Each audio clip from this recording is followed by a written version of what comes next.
Сәлем достар. Бүгін біз 3 заттан тұратын печенье жасайтын боламыз. Бізге қажетті бір жұмыртқа, сары май және қант керек. Сосын разрешитель немесе нан сода. Мен бұл жағдайда нан сода қолдандым. Яғни осы ыдысымызды аламыз. Оған жұмыртқамызды жарып, қантымызды салып, жақсылап араластырамыз.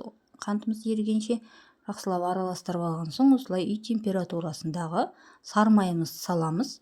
Оны да жақсылап барлығы бір массаға болғанша араластырамыз.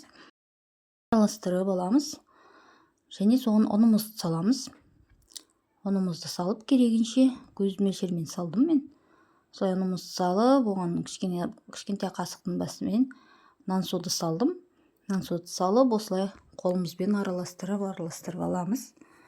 Әбден қамыр бірігіп, күшті қолға жабыспайтындай болу керек. Достар, осы каналымызға біздің тіркеліп, лайк басып, комментарий жазып, тіркеліп қойыңыздар. Басқа видеоларды өткізіп алмас үшін. Мінеки нанымызды осылай біріктіріп алдық. Қолға жабыспайтындай әдемі жұмсақ қамыр болды. Енді осыны кішкене 5 минутқа тындырып қоя тұрамыз. Мен ұн сепкен жоқпын. Ұн сепсеңіздер болады, егер жабысқақ болып тұрса. Менің наным жабыспай тұрды, әдемі шыққан соң осылай ұн сеппей сып алдым да жайып. Осылай дайын болады. Осыған қант себеміз бетіне. Тағы да өздерің фантазияларыңызға байланысты салсаңыздар болады. 180 градуста тұрған пешке 15 минутқа салып аламыз. Осында печенье дайын болды 15 минутта. Әдемі жұмсақ дәмді болды.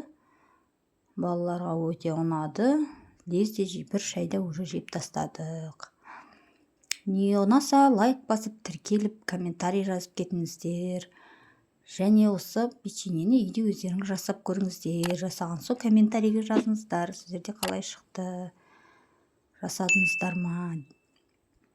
Неке осындай әдемі печенье шығады. Жасап көріңіздер.